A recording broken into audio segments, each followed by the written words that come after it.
Morning po sa ating lahat. Happy Lord's Day po sa ating lahat po na narito ngayon. I hope and I pray na maayos ang lahat na nandito ngayon. At binabati po natin ang Happy Mother's Day. Ito pong mga nanay natin na nandito. Yung mga working mom, yung mga single mom, o kaya naman yung mga nanay na nasa bahay at nag-aasikaso. Yun lang, asikasuhin sa bahay ay napakarami na. Kaya salamat po sa ating pong mga nanay na narito ngayon. Tamang-tama ang ating pag-uusapan, understanding what loneliness is. Dumarating ko minsan sa kanila yung kalumbayan, kalungkutan, pangungulila, o yung feeling na nag-iisa. Ayan. Kaya kung nakakaranas ng ganyan ang inyong mga nanay, mamaya ayain nyo sa Jollibee. Sa Mang Inasal, sa SM, sa SNR. Opo, para ipili na sila ng mga magpapasaya sa kanila. Dahil kapag malungkot daw ang nanay, malungkot ang buong sambahayan. Ngunit kung masaya ang nanay, masaya ang buong sambahayanan. Sila raw yung nagtitimpla ng mood sa loob ng bahay. Opo. Kaya, amen mga anak? Okay po. Tayo muna tayong lahat. Tayo muna yung manalangin. Ama naming Diyos na makapangyarihan sa lahat, muli niyo po kaming kausapin, paintindi sa amin at ipaunawa ang lawak ng inyong salita sa pamamagitan ng banal na Espiritu at maunawain namin ang isang talakaying ito patungkol po sa loneliness. Ang bawat isa sa amin ay hindi exempted. Sa halip, pare-pareho kaming nakakaranas ng kalumbayan o ng pagiging isa. Tulungan niyo kami, Panginoon, na muli naming makita ang inyong pag-ibig, ang inyong comfort, ang inyong pagyakap sa panahon ng aming mga kalumbayan at pag-iisa.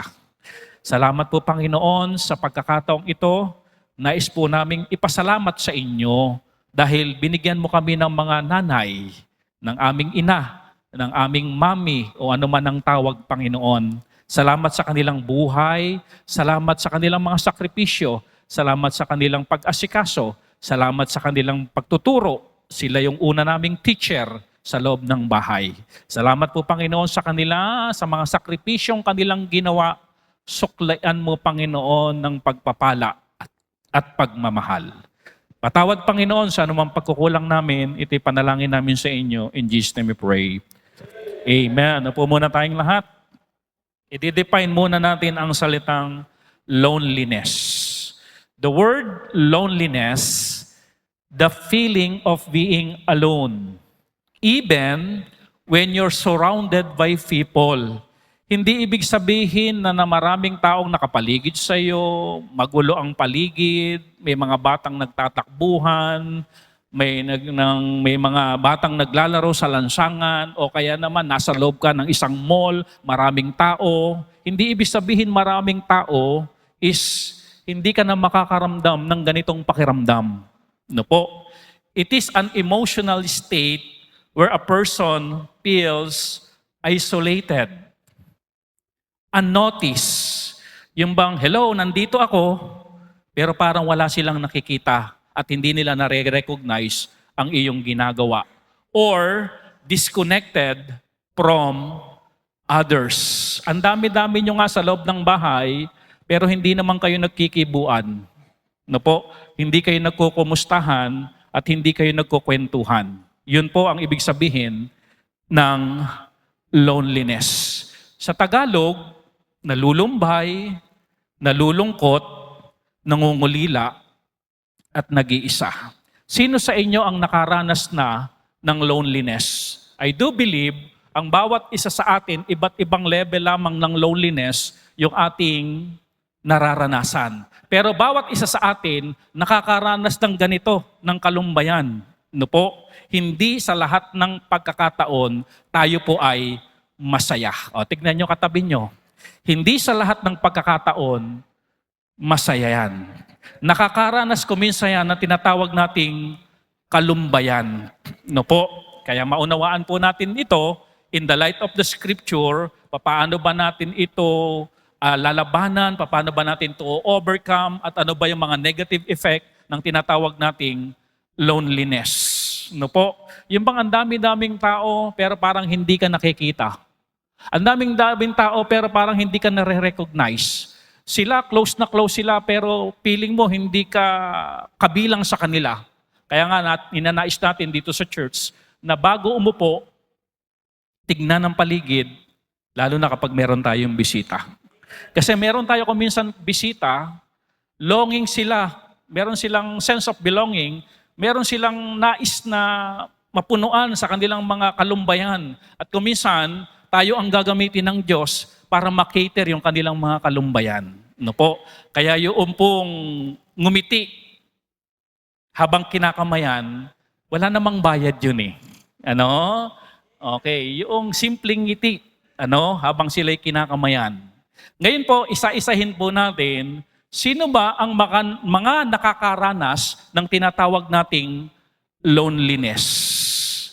Ay, kapag dito, meron sa atin na hindi nakakaranas ng ganito, baka yung katabi mo ay hindi tao.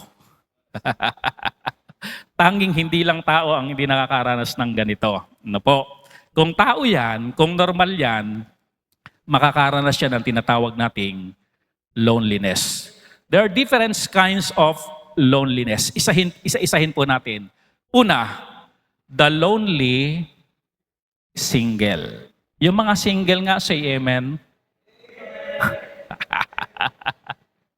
Oh.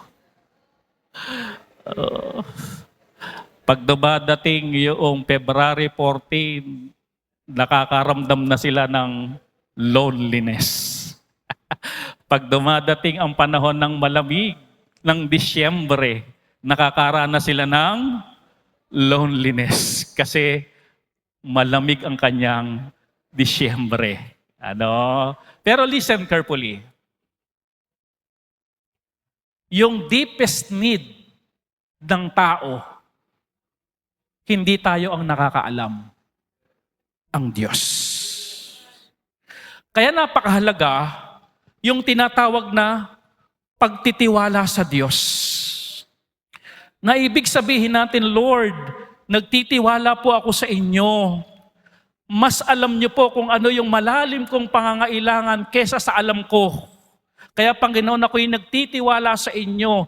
Ano man yung malalim na pangangailangan ko na nakikita nyo, ako'y naniniwala na kayo ang magpo-provide. Tama po ba? Hindi ka kakabahan. Hindi mo babrasuhin. Hindi ka magkakaroon ng worry. Hindi ka magkakaroon ng fear when you trust the living God. Lalo na sa deepest need mo. Marami dito sa church, mga single. Pero alam niyo mga kapatid, hayaan natin ang Diyos ang mag-provide kung ano yung ating deepest need. Amen? Tignan niyo po ito. Nakita mismo ng Diyos yung deepest need ni Adan. Siya nakakita Siya nakapansin Pero si Adan, hindi naman siya nag-request Di po ba? Walang ganun Nakita ng Diyos yung deepest need nitong si Adan. Ano ginawa ng Diyos? Ito, sabi ng Diyos, Genesis chapter 2, verse 18. And the Lord God said, it is not good. Di ba? Sabi niya ganoon, hindi mabuti. Nakita ko yung matinding pangangailangan nitong Adan na ito. Sabi niya ganoon, hindi mabuti that the man should be alone. Hindi mabuti na siya ay nag-iisa. Kaninong move ito nung makita ng Diyos yung deepest need ni Adan? Sino nakakita at sino ang nag-move? para punan ng kanyang deepest need? Ang Diyos. Kaya nga dito sa church, ang pinapalago natin dito, hindi yung pagiging pogi mo, hindi yung pagiging maganda mo, hindi yung pagiging maganda forma mo, hindi yung pagiging maganda gupit mo, hindi yung pagiging matangos ang ilong mo, hindi yung pagiging straight hair mo. Ang pinapalago dito sa church, yung pagtitiwala sa Diyos. Nakikita ng Diyos yan eh. At nung makita ng Diyos, nasabi ng Diyos, hindi mabuti na nag-iisa si Adan. Abi, alam nga naman ang laging kakwentuhan ni Adan ay inggoy. O kaya naman yung mga tupa. Kaya ang sabi ng Diyos, I will make him an help meet for him. Alam nyo, bilang pastor ninyo, gusto ko talagang magkaanak. Nung binabraso ko, lahat ginagawa ko para magkaanak. Hindi ako magkaanak. Hanggang sa matutunan kong ipagkatiwala sa Diyos. Ayan, magpa 5 months na si Procoro. Learn to trust God. Kapag binabraso mo, mahirap eh. Tuhurin mo, sabi nga eh, ipanalangin mo sa Diyos. Ano? Nung makita ng Diyos, I will make him, gawa ito ng Diyos, an helpmeet for him. Hayaan yung pagkilos ng Diyos, magtiwala lang Diyos, kasi kikilos ang Diyos sa anak niya na marunong magtiwala. Are you with me? Kung minsan, single ka, pero hindi pala ang deepest need mo, partner in life. Ang kailangan mo pala, kaibigan. Are you with me? At ipinoprovide ng Diyos yun. Single ka, hindi pala ang kailangan mo talaga partner in life muna, ang kailangan lang talaga yung mga magulang mo, mga kapatid mo. Hanggang sa dumating yung panahon, makita na talaga ng Diyos na ang kailangan mo talaga, partner in life. Baka mamaya mga kapatid, yung partner in life mo, ginagawa pa lang ng Diyos. Hindi pa tapos ang Diyos na ilagay ang ilong at ang tenga. Di ba ang nakalagay dyan? I will make. Baka mamaya yung partner in life mo, pinamamature pa ng Panginoon, binubuo pa ng Diyos, pinapatibay pa ng Diyos, inihahanda pa ng Diyos. Huwag kang kumain ng bayabas na bubot dahil hindi mo ma-enjoy. I will make. Amen? Kaya kung wala pa, baka ginagawa pa ng Diyos. Dinuduktungan pa yung kilay dahil kulang. Amen? I will make him an helpmeet for me. Kasi alam ng Diyos, ang mga single makakaranas ng loneliness. Lonely.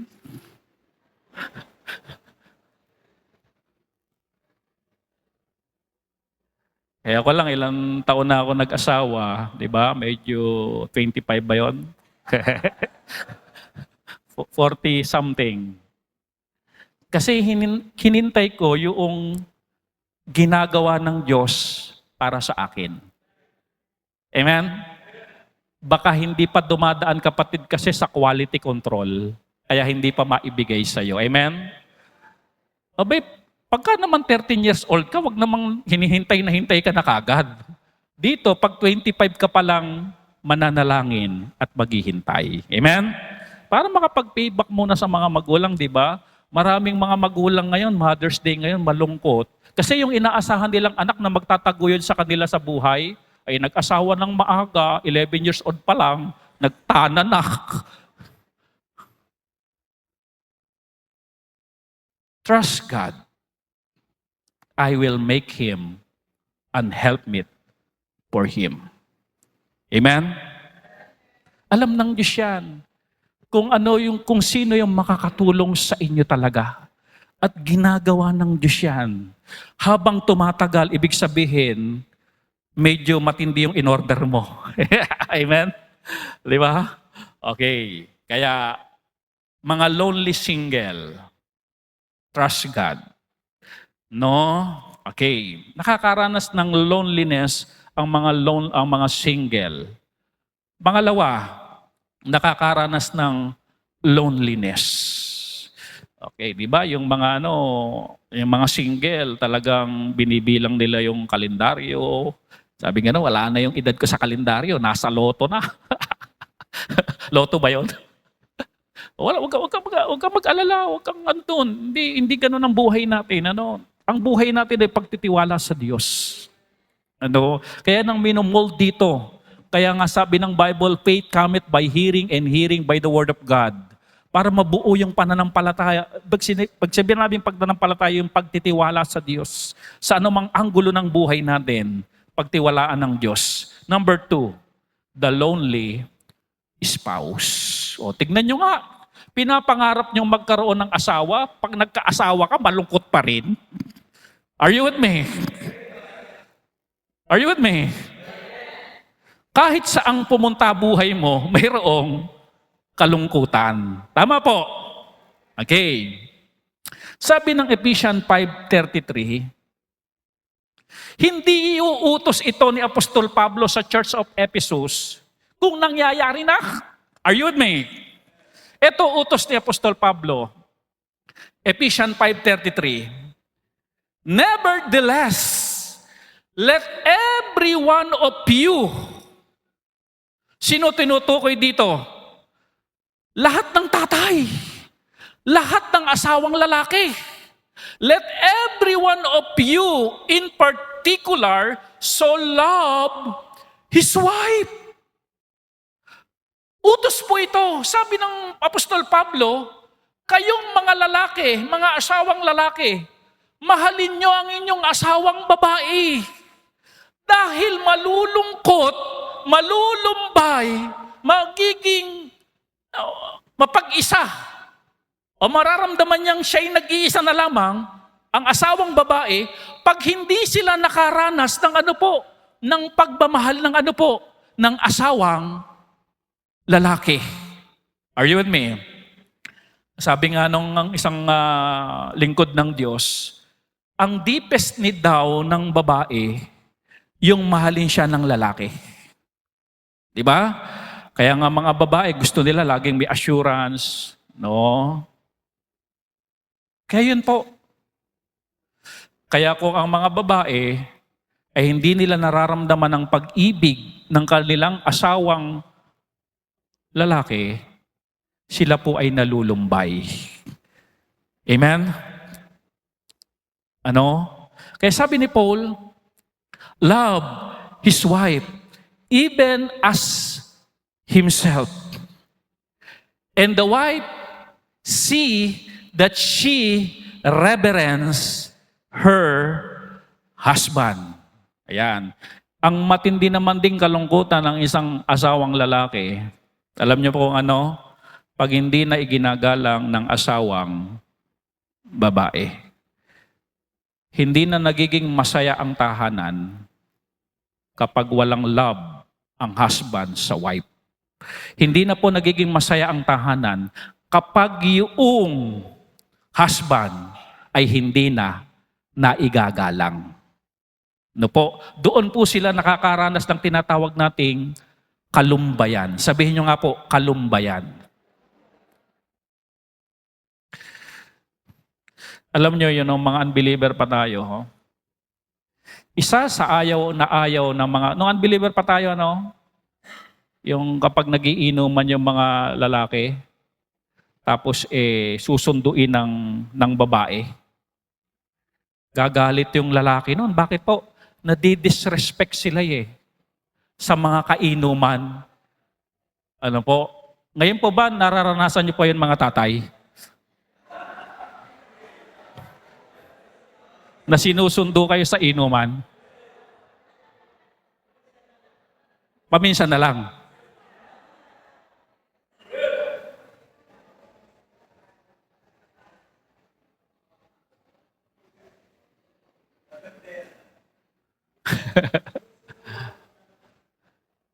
Hindi na po ginagawa yan ng mga tatay natin. nagbagong buhay na po silang lahat. No. Di lang tayo sure.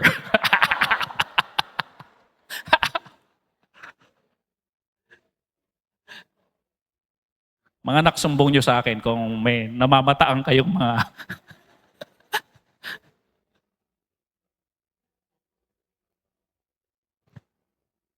nalulungkot, nalulumbay ang mga babae sa totoo lang pag hindi nila talaga nararamdaman yung pag-ibig na ng asawang lalaki.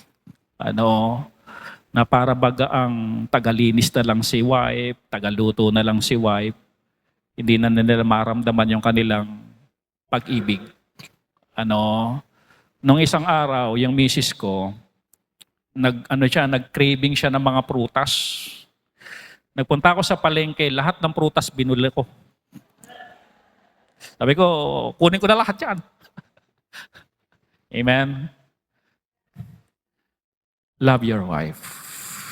Kasi makakaramdam sila ng ng kalungkutan sa puso nila.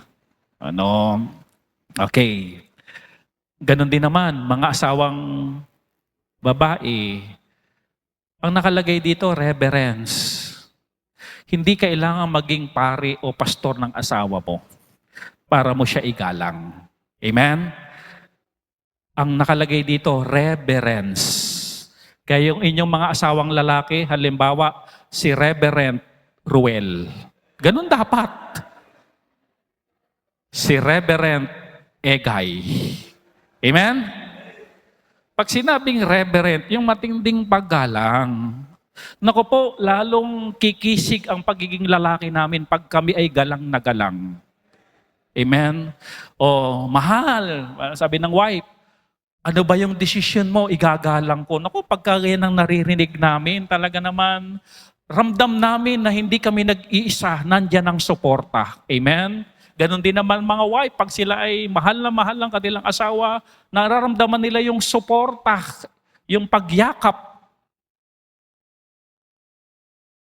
ng kanilang mga asawa. Ano po? Kaya kung ayaw natin ang buong tahanan o ang isang tahanan ay makaranas ng kalumbayan, ito po yung utos ni Apostol Pablo. Mahalin ang asawang babae, igalang naman ang mga asawang lalaki. Okay. Pangatlo, single, nalulungkot, may asawa, nagkakaroon ng kalumbayan. Kuminsan yung mga long distance relationship, yung hindi nila maipakita physically yung kanilang love, yung reverence, kaya nakakaranas sila ng tinatawag na kalungkutan. Yung mga nagsisipag-abroad, pag umuwi, huwag nyo nang pag-abroadin. Itali nyo. Amen? Okay. Hindi, dahil sa ekonomiya yun kaya nagsasacrifice sila Okay, number 3, the lonely survivor. Puro S po ito, madaling tandaan. Hindi po ito yung napapanood sa TV na mayroong mga challenges. Hindi po ito. Ano po ito? Mark 10:4-5. And they said, Moses suffered to write a bill of divorcement and to put her away. And Jesus answered and said unto them, For the hardness of your heart, He wrote you this precept. Ano po ito? Sa kakulitan ng mga tao, sa katigasan ng ulo, ay paano ba naman yung bang magdidesisyon na mag-aasawa na hindi ipinanalangin, hindi hinintay yung ginawa ng Diyos? Of course, ano yan? Away lagi yan. At pag nag-away na, hindi magkasundo, dahil lang binasihan lang sa pag-aasawa, sabing ganoon, kung sino yung unang papasok sa pinto, yun na. Naku po, napakababaw naman. Sabing ganoon, kapag maganda yung mata at pilik mata, mga 2.5 inches yung pag gumanon, yun na. Ay di nag-asawa na dahil sa mga kwalifikasyon na ganoon.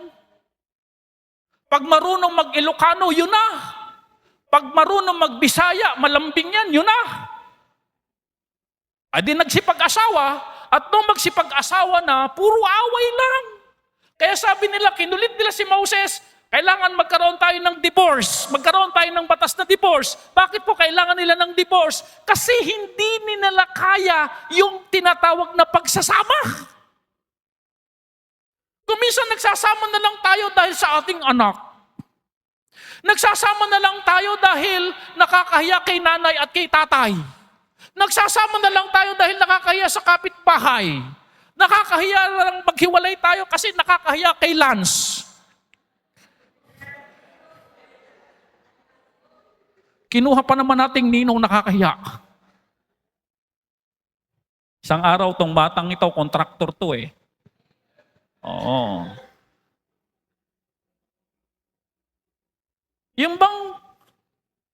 Yung relationship is survival na lang? Makaabot pa kaya tayo sa dulo? Nakakaramdam sila ng kalungkutan. Kung minsan mas masaya pa sila sa sa kabarkada nila, sa office mate nila, kaysa umuwi sila ng bahay. Kaya sila umuwi ng gabi, matutulog na lang. Dahil ang kanilang relationship ay survival na lang. The lonely survivor. Ano po? Kaya po wag pong mabilis nagpapasya when we talk about relationship. No po, inya ko minsan kalooban na ng Diyos, may mga matinding bang mga adjustment. No? E di lalo pa yung nagdesisyon lang tayo ng, ano ba tawag dyan, yung paano-ano? Pabara-barak. Ano? Kaya sabi ng Panginoon, katigasan kasi ng puso nyo eh. Kaya nakulitan si Moses, gumawa ng batas about divorce. Pero originally, wala dapat ganito kung kayo lamang ay sumusunod sa kalooban ng Diyos. Amen? Mahalaga, mga kapatid, sa pag-aasawa na sundin ang kalooban ng Diyos. Manalangin. Pangalawa, humingi kayo ng counsel sa mga godly people. O halimbawa lang kay pastor. Pastor, medyo matindi na po tibok ng puso ko eh. Wala akong magawa kundi sundin ito eh. Parang. Ano bang gagawin ko? In the multitude of counselor, there is safety. Magpa-counsel. Hindi yung kapag tumibok ang puso, susundin na kagad. Baka mamaya si Satan lang nagpatibok niyan eh. Tibok. Sabi ni Satan, tibok. Sige. Kung may counselor, amen? Ang nangyari, away lang. Kailangan nila ngayon maghiwalay. At para maghiwalay, kailangan ng divorcement paper or bill. Ginawa ni Moses dahil sa katigasan ng ulo. Pag matigas ang ulo mo, are you with me? Delikado ka sa partner in life. Are you with me? Ang iboto mo yung naniniwala sa divorce. pero ang Kristiyano dapat hindi boto yun eh. Pero kung matigas ulo mo, delikado yan. Hahantong ka sa survival relationship. Are you with me? Are you with me? Dahil yan, sabi ni Moses, ng Panginoong Kristo, sa katigasan ng inyong puso. Ano po? Kaya merong tinatawag na lonely survivor. Ano po? Pang-apat, the lonely senior citizen. Masakit na bewang kaya hindi na makapag-exercise. Lahat ng anggulo ng pamumuhay natin may loneliness. Ano po? Okay. The lonely, lahat po ng senior dual citizen, say amen. Citizenship niya Pilipino tapos senior citizen pa. Okay. The lonely senior citizen. Listen carefully. Alam niyo po ba na ang matatanda is masyado na silang maramdamin. Nararamdaman na nila yung masakit ang bewang, Nararamdaman na nila yung masakit ang kanilang balakang, nararamdaman na nila masakit ang kanilang mga tuhod, at maramdamin din ang kanilang kalooban. No po, madali po silang masaktan. Sabihin nyo nga po, madaling masaktan. At what nyo naman laging gamitin yon. Amen? Madaling masaktan. Okay. Kung minsan nag-iisip sila, buti pa yung mga anak ko noong nag-aaral pa lang, pag umuwi ng eskwelahan, may daladalang Cloud9 at sasabihin, Mami, pasalubong po namin. Ngayong nagkatrabaho, are you with me? Hindi ako maalala pagkatapos kumain sa Starbucks ang kinaing kape. Ano? Okay. The lonely senior citizen. Listen carefully. Konting panahon na lang po natin sila makakasama. Amen? Sa konting panahon na yon, amen? Ibigay na natin sa kanila ang nararapat. Amen? Sabi ng 1 Timothy 5:4, But if any widow have children or nephews, let them learn first to show pity at home and to requite their parents, for that is the good and acceptable before God. Ano po sinasabi dito? Sabi dito ni Paul kay Timothy, yung mga senior citizen, yung mga widow, wag muna ang church ang sasalo ng pangangailangan nila. Nakukuha niyo po ba? Wag muna. Hindi muna ang church ang mag-accommodate ng mga need ng mga widow. Hindi muna church. Kung meron silang anak. Sila ang sasalo muna ng pangangailangan nito. Pangalawa, nephews, yung mga pamangkin. Ibig sabihin mga kapatid, mayroong mga membro ang church nung araw ng mga widow, mga senior citizen, abay, inasa na sa church. Ang may kauna-unahang responsibility, sino po? Mga anak. Amen? Kung walang anak, sino? Pamangkin. Di ba mga kapatid, kung ganito ang kalakaran sa New Testament Church, di ba malaking kalungkutan ito ng mga senior? Na sila hindi maalala ng anak?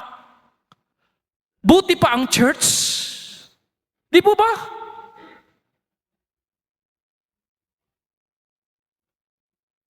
Church, bago ang church, kami muna na mga anak. Ulitin nga natin yon. Bago ang church, kami munang mga anak.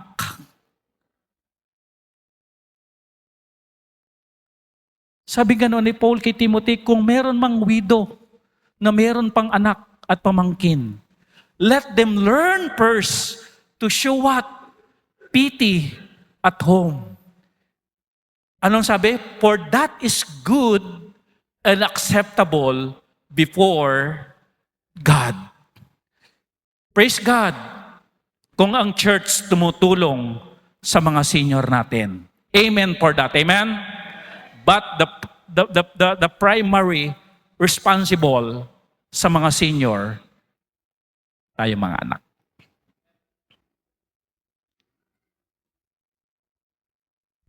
Nakakaramdam sila ng kalungkutan.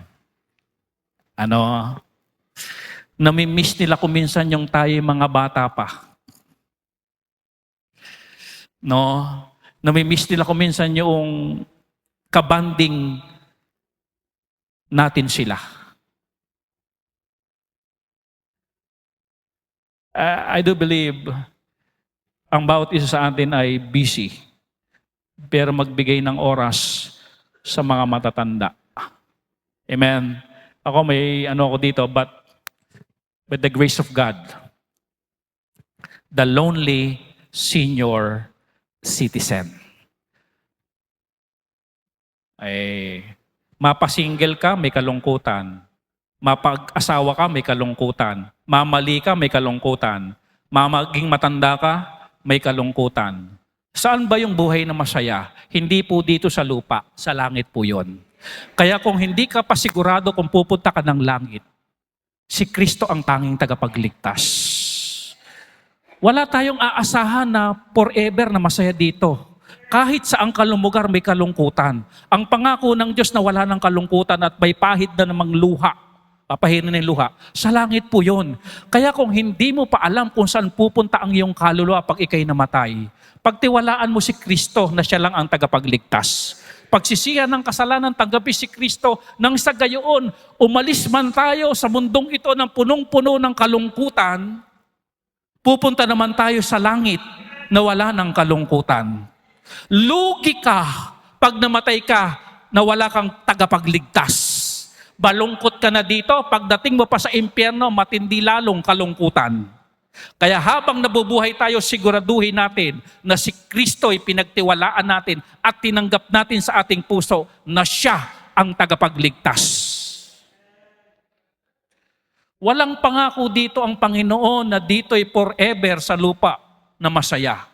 Sa dinidiscuss natin, napakaliwanag ng Scripture, saan mang anggulo ng pamumuhay, mapasingle ka man, magkaroon ka ng asawa, napamali ka man ng pag-aasawa, tumanda ka manan, mayroon laging loneliness. Sabihin nyo nga po, loneliness. Panglima, the lonely sufferer. Sabi ni Job, though I speak, kilala natin si Job, my grief is not assuaged. And though I forbear, what am I is? Sa Tagalog, sabi ni Job, magsalita man ako o tumahimik, yung sakit na nararanasan ko ay hindi naman naiibsan. Yung kalungkutan nararamdaman ko, sabi ni Job, hindi naiibsan. Ano po ba ang nangyari kay Job? Una po, nawala ang kanyang kabuhayan. Di po ba malungkot na walang ka ng kabuhayan, na walang ka ng negosyo, na walang ka ng trabaho? Pangalawa, namatay ang mahal niya sa buhay, mga anak niya. Di po ba malungkot na mamatayan? Pag inaalala mo nung siya'y buhay pa, pag nagpa-flashback na siya'y buhay pa, kahit maraming nakapaligid sa'yo, bigla ka na lang maiiyak pag naalala mo siya. Dahil mahal mo siya sa buhay. The lonely sufferer, like Job. No po? Tapos hindi lang yon. Meron pang sakit. Alam niyo po ba mga kapatid, isa sa malungkot na nabubuhay dito sa mundo, yung taong may sakit. Sabihin niyo nga po, may sakit. So susunod, yan po yung ating i-discuss. Understanding what sickness is. Amen? Ang hirap ng may karamdaman, nagsasuffer, kuminsan, marami silang kalungkutan na yung mga bagay na nagagawa nila dati, ngayon hindi na nila nagagawa. Yung mga bagay na nakakain nila noon, ngayon hindi nila na nakakain. Yung mga bagay na ginagawa nila noon nang sila'y malakas pa, ngayon hindi na nila, nalilimitahan sila dahil sa kanilang sakit. At ang may sakit mga kapatid, hindi po ito biro dahil dumadagan po sa kanilang puso't isipan yung tinatawag nating kalumbayan or kalungkutan. No po? Pang-anim, the lonely servant of God. Kahit magpastor ka, may kalungkutan din ang pagpapastor o yung paglilingkod. Nakikita niyo po ba yan mga kapatid? Kahit saang anggulo ng buhay, mayroong kalungkutan. No po? Okay. The lonely servant of God. Numbers 11 verse 14. I am not able to bear all these people alone, sabi ni Moses, because it is too heavy for me. Sabi ni Moses, ang hirap ilid ng mga Israelita na mag-isa dahil napakabigat na ilid. Abay, ilid mo ba naman yung mga taong matitigas ang ulo, talagang napakabigat. No po? Nga lamang meron kang 5 anak. Isa lang doon ang matigas ang ulo. Ang bigat-bigat ng pakiramdam. No po? Lalo pa ito, napakaraming matitigas ang ulo. Tapos inililid ni Moses. Mga nagre-reklamong madalas itong mga taong ito. Kaya sabi ng quotation, anyone who is ever been in a position of leadership knows that it can be lonely at the top. Kuminsan, hindi naman kayang isuot ito ng kapatid natin Yung buong sapatos ng leader, hindi naman kayang isuot ng mga followers Kaya it can be lonely at the top. Balungkot sa itaas. Balungkot ang nasa itaas. Okay. Ngayon po mga kapatid, ano ba yung loneliness? Ito'y nagiging kasalanan, sabi dito, when loneliness make us distrust God, it becomes sin. Kapag yung kalungkutan mo ay nawawala na yung tiwala mo sa Diyos na Lord, sa dami-daming mga tao, bakit ako pa yung binigyan nyo ng sakit ng ganito? Ako po ay nawawala ng tiwala sa inyo. Sa dami-daming mga tao, nagtatapat naman ako sa inyo. Pero hanggang ngayon, hindi pa tumadating yung inyong ginawa para sa akin. Nadi-discourage ako. When loneliness pulls us away from God, instead of drawing closer to Him, it is a sin. Kapag ang kalungkutan ay nagtutulak sa atin palayo sa Diyos, sa halip na lumapit, ito ay nagiging kasalanan. Dahil hindi ka na mag-church, hindi ka na magpipray, hindi mo nagagawin ang kalooban ng Diyos. Hindi ka na magtitiwala sa Diyos kasi lalayo ka na sa gusto ng Diyos, sa kalooban ng Diyos. Saan ka lalapit kung lalayo ka sa Diyos? It's either sa mundo, sa sarili mong kagustuhan, o sa kagustuhan ni Satanas. Kaya mga kapatid, kung nakakaranas ka ngayon ng kalungkutan o ng pag-iisa, ang dami nila parang hindi ako napapansin, parang hindi ako nare-recognize, huwag kang ma-discourage. Lumapit ka lalo sa Diyos. Amen? Okay. How to overcome loneliness? Dadapo at dadapo yan Ano man ang reason ng pagdapo niya, dadapo. Sabi niyo nga po, dadapo. Pag dumapo, how to overcome loneliness. Kasi pag dumapo yan, pwede ka talagang itulak niyan palayo sa Diyos Pwede ka talagang itulak niyan at mawalan ka na ng tiwala sa Diyos. Sasabihin mo, napaka-unfair ng Diyos. Pag dumapo yan, how to overcome? Number 1, accept God's provision for your loneliness. Ano ba yung provision ng Diyos? Na alam ng Diyos, tayo ay malulumbay. Ephesians chapter 2, verse number 12.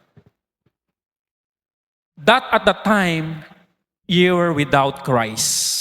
Nung wala pa raw tayong Kristo, being aliens from the commonwealth of Israel, and strangers from the covenants of promise, having, number 1, no hope, and without God in the world. Dati, ganun ang buhay natin, nung wala pa tayo kay Kristo. Nalulungkot ka na, tapos wala ka pang pag-asa. Di ba saklap nun? Nalulungkot ka na, tapos Tapos wala ka pang Diyos. Sino magko-comfort sa iyong kalungkutan? Sino ang magbibigay ng pag-asa? Ganon yung buhay natin dati, nung wala pa tayo kay Kristo. Kaya mahirap talaga, mga kapatid, na mabuhay na walang Kristo. Kasi kapag ikay nalungkot na, magpapakamatay ka na. Ang daming mayayaman, pero hindi masaya buhay nila. Ang dami nilang naging asawa, pero hindi masaya buhay nila. Lagi silang dinadapuan ng kalungkutan.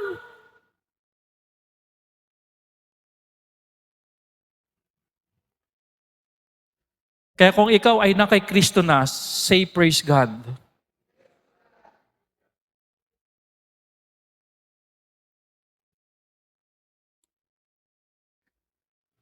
Ephesians 2:13.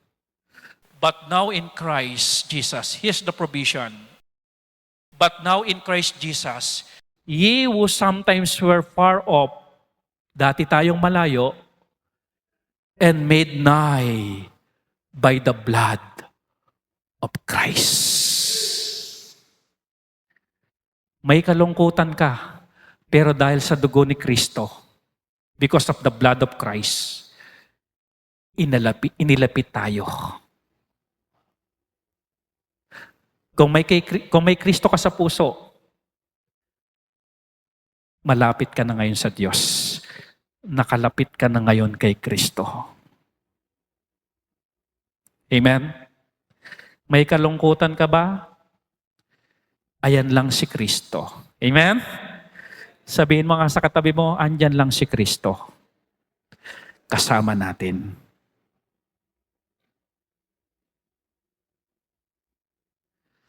Tanong, nag-iisa ka na ba ngayon? Sino kasama mo? Si Kristo. Amen? That is the provision of God. Accept God's provision. Ngayon, kung hindi mo pa tinatanggap yung provision ng Diyos, hindi mo ma-overcome yan. Mahihirapan ka dyan.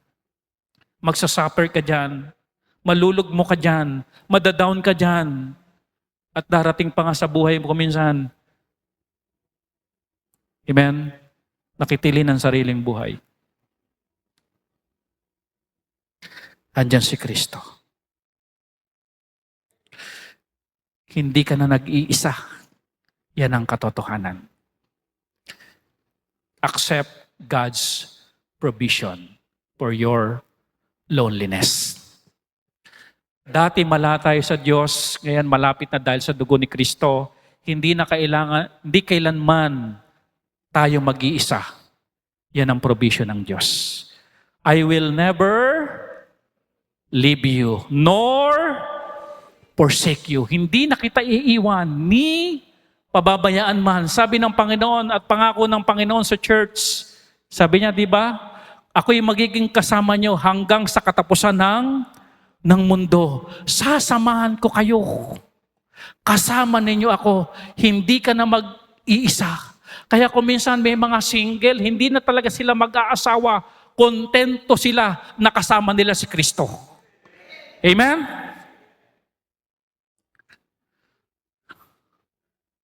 Kung minsan may mga asawang babae, kontento sila dahil kasama nila ang Panginoong sa Kristo.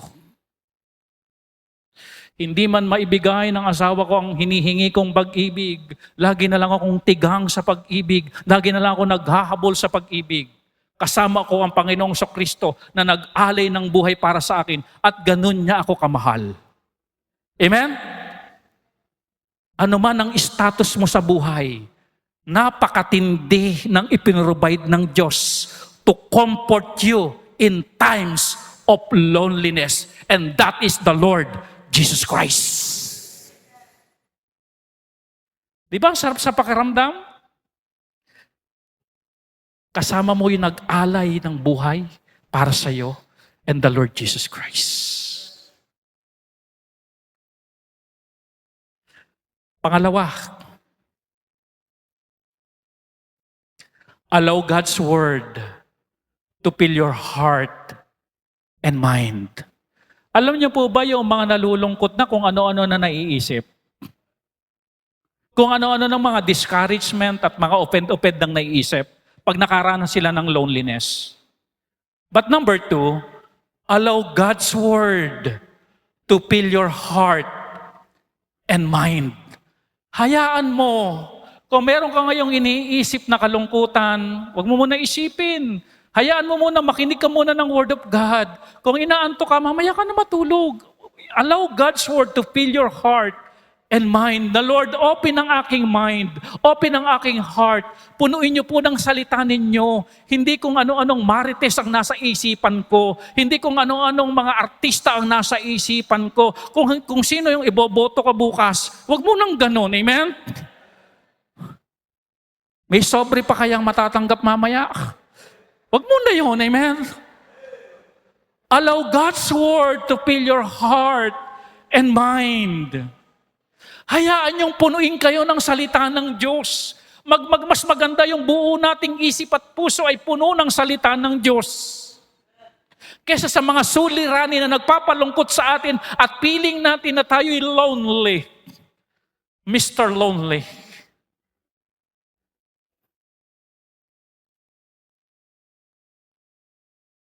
Psalms 27, verse number 10.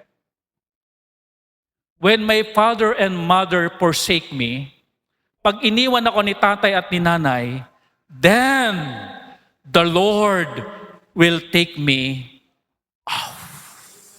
Iwanan man ako ng aking nanay at tatay, ang Diyos ang kakalika at mag-aaruga sa akin. Kaya nga napakahalaga yung pagtitiwala sa Diyos. Siya ang aaruga sa akin. Ano po? Hindi magpapabaya ang Diyos. Psalms 34:18. The Lord is nigh unto them that are of a broken heart. Malapit ang Diyos sa mga nasasaktan, sa mga nalulungkot na puso. And save it such as be of a contrite spirit. Malapit ang Diyos. Yan, punuin natin. Lord, salamat po sa inyong salita. Salamat sa katotohanan na magpapalaya sa akin. Broken-hearted ako ngayon. Wasak ang puso ko ngayon. Nakakaramdam ako ng kalungkutan, Panginoon. Ngunit salamat sa inyong salita. Kayo'y malapit sa akin. Yung bang panalangin na taos puso, na taimtim, na talagang, Lord, salamat po, malapit po kayo sa akin. Yun po yung katotohanan. Number 3, activate your Christian circle. Sabi dito, Christian friendship are not just social. They are spiritual lifelines. Hindi lang yung may body-body ka kapag may Kristiyano kang kaibigan. Hindi lang yung may kakwentuhan ka. Kundi sila yung mga spiritual lifelines. When you are active, when you activate your Christian circle, you create a living support system of prayer. Diba? Nalulungkot ako ngayon eh. Sige, ipagpipray kita. Encouragement. Kaya mo yan. Wisdom. Magpapayo yan ng magagandang gagawin. Ang accountability and love. When you activate your Christian circle. Kung nalulungkot ka, i-PM mo yung mga kaibigan mong Kristiyano. Yung malago yung alam mong papayuhan ka ng maganda, malaking tulong po yun. Sabi sa 2 Corinthians 1:3, Blessed be God, even the Father of the Lord Jesus Christ, the Father of mercies, the God of all comfort. Totoo po ito eh. He is the God of all comfort, ang Diyos natin. Pero tignan niyo po itong sequence ng Bible. Verse 14. Who comforteth us in all our tribulation. Iko-comfort tayo ng Diyos sa anumang ating mga kapighatian, that we may able to comfort them which are in any trouble. Pasa-pasa yan. Ikinomfort tayo ng Panginoon sa ating mga kapighatian, loneliness. Ano ang reason ng Diyos? Bakit tayo kinokomfort? Nang maging comfort din tayo sa iba. By the comfort wherewith we ourselves are comforted of God. Kaya activate your Christian circle. Kuminsan sila, napagdaanan na nila yung pinagdadaanan natin ngayon. Na-overcome na nila yung pinagdaraanan pa lang natin ngayon. Ikukwento nila, sasabihin nila kung ano yung mga ginawa nila nung pinagdaanan nila yon. Kaya kapag sila'y inactivate natin, malaking tulong sila sa ating mga kalungkutan. Malaking comfort sila sa ating kalungkutan. Sila ang pinaghusay ng Diyos, sila yung obra maestra ng Diyos para maging tulong sa atin ngayon. Amen? Tignan nyo nga po ang inyong katabi. Ayan. Kung matindi ang pagsubok niyan, yan ang obra maestra ng Diyos para sa iyo. Amen? Halimbawa, namatayan ng mahal sa buhay, yun ang alam niyo po ba, obra maestra tayo ng Diyos para sa iba na dadanas din ng mamamatayan ng mahal sa buhay. Amen? Kaya yung mga ipinaparanas sa atin ng Diyos, ginagawa lang tayong epektibong Kristiyano para sa iba. Amen?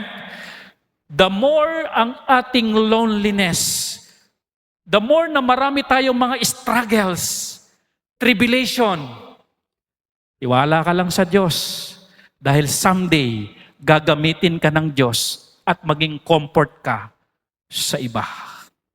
Amen? God will use you mightily for others. Amen? Kaya activate your Christian circle. Kaya blessing po ang bawat katabi niyong Kristiyano. Lahat po sila ay blessing. Dahil meron silang pinagdaanan na ikaw, bukas mo pa lang pagdaraanan. Amen? Pag dumating yon, pindutin mo siya, activate. Pakipindot nga po ang inyong katabi. Activate. Kailangan kita. Kailangan kita. At dahil kailangan kita, huwag kang susuko sa hamon ng buhay. Dahil ikaw ang magiging comfort ko na gagamitin ng Diyos pag dumanas ako ng ganyan. Huwag kang bibigay. Sabihin mo sa katabi mo, huwag kang bibigay. Keep on.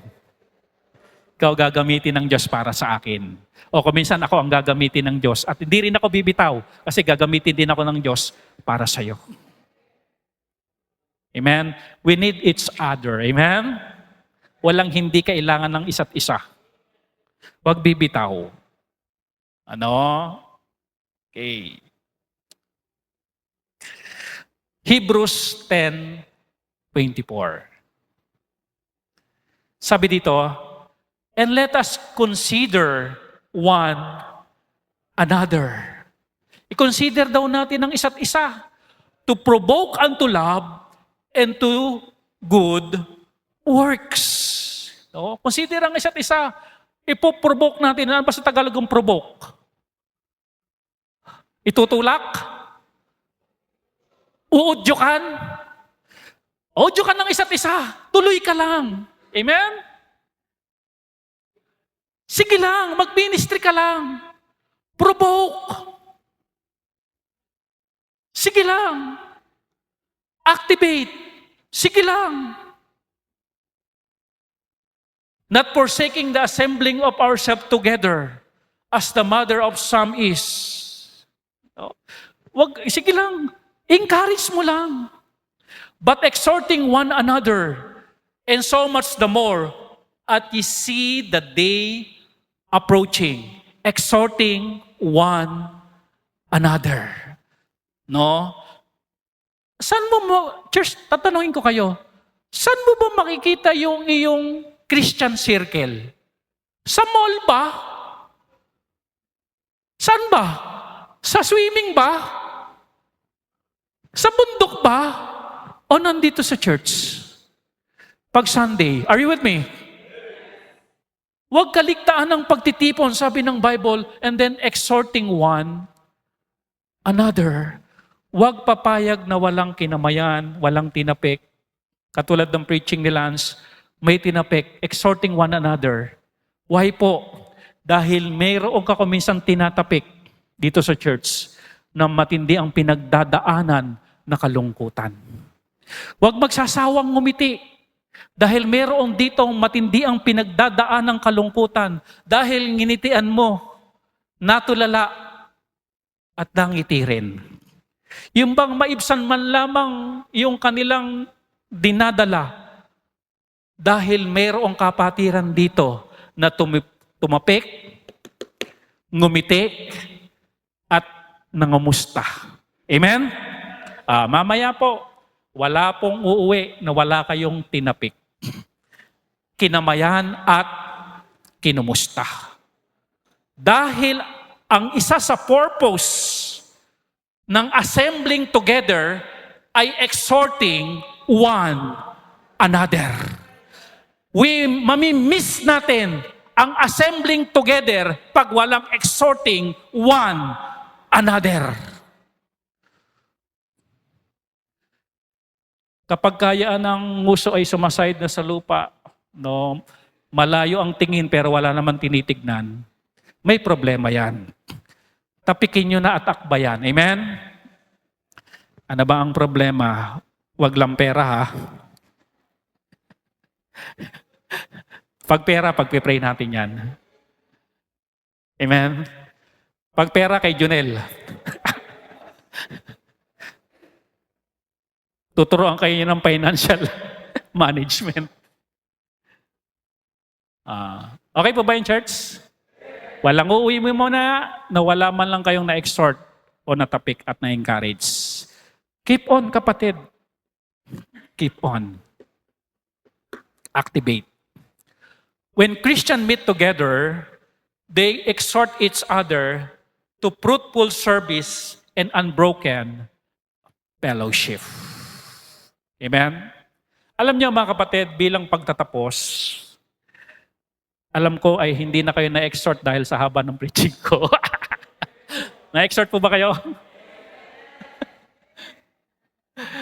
Amen. Praise the Lord. Lahat na na-exhort, say amen. Oh, amen. Di nga. Ngayon po, kung tayo bilang mga tao nakakaranas tayo ng matinding kalungkutan, alam niyo po ba itong tagapagligtas natin, nakaranas din ng kalungkutan nung siya'y magkatawang tao. Kasi hindi exempted nung magkatawang tao ang Panginoon kasi talagang tao siya nung siya'y magkatawang tao. Nung siya'y magkatawang tao, ang Panginoong Kristo nakaranas din ng matinding kalungkutan. Ito po ang sabi ng Panginoon. Matthew 27:46. And about the 9th hour, Jesus cried with a loud voice. Yung preaching kagabi, silent ang Panginoon nung siya inaakusahan. Pero dito, nung siya nakapako na sa krus, Jesus cried with a loud voice saying, Eli, Eli, lama sabachthani. That is to say, my God, why hast thou forsaken me? With a loud voice. Sabi niya ganoon, Ama ko, bakit mo ako pinabayaan? Bakit po pinabayaan ng Ama? para sa iyo at para sa akin. Hinayaan ng Ama na ang Panginoong Kristo, ang bugtong na anak niya, ay maghirap sa pinakamahirap na death sentence para bayaran ang kasalanan mo na magdudulot sa iyo sa impyerno. Alam niyo, sabi ng preaching kagabi, ang crucifixion, nung magbuhat ang Panginoong Kristo, hindi cross ang binuhat niya. Isang troso. Bakit ganon? Para open ang likod mo, para pag pinalo ka, nung may pangkawit sa likod, walang sagabal. Kaya mali po na ang pinapasan kapag mahal na araw, cross. Pag binangag mo, mayroong sasalag. Kaya open, nakaganon ang Panginoon Kristo. Kapag cross ang nakapasan, kapag nadapa, may tutukod eh. Pero kapag ganon, pag nadapa ka, sabog puso mo. Kasi ang mga Roman Empire, talagang pinag-aralan nilang matindi yung crucifixion. Yung matinding hirap talaga, na talagang hindi mo gugustuhin na sumuway ka sa batas ng Roma. Why? Iniwan ng Ama at nakaranas siya ng matinding kalungkutan para iligtas po tayo. Mawawalang kabuluhan ng ginawa ni Kristong paghihirap at matinding kalungkutan kapag hindi ka nagpasya na siya'y pagtiwalaan mo bilang tagapagligtas. Pero magkakaroon ng epekto ang ginawa ni Kristo sa krus ng Kalbaryo na siya'y maging tagapagligtas mo kung siya'y tatanggapin mo sa iyong puso. Salamat sa Panginoon. Kahit nakaranas ng matinding sakit at kalungkutan, hindi siya nag-give up na iligtas tayo. Salamat sa Panginoon. Ngayon, tayo na nakakaranas ngayon ng kalungkutan, nandyan si Kristo para sa atin. Tell it to Jesus. Sino po sa atin ngayon, mga kapatid, ang nakakaranas ng kalungkutan? Sabihin natin sa Panginoong Kristo. Siya yung ating maging comfort. Siya ang ating maging kalungan ngayong umaga. Tayong lahat, tayo mananalangin. Ama naming Diyos, na makapangyarihan sa lahat, salamat po sa mensahe. Tulungan niyo kami, Panginoon, ma-internalize ang inyong salita. Salamat sa inyong ginawang sakripisyo para kami maligtas. Dati malayo kami sa inyo ngayon dahil sa inyong dugo na nabubus sa krus ng Kalbaryo, nalapit kami. Meron kaming Diyos ngayon. Meron kami ngayon, Panginoon sa Kristo. Malapit kayo sa amin. Tulungan mo kami, Panginoon, ngayon sa kabila ng aming mga kalungkutan, iluhod namin sa inyo. Come on, church. Sino man sa inyo for the past few days, past few months, past few weeks, nakaranas kayo ng matinding kalumbayan, kalungkutan,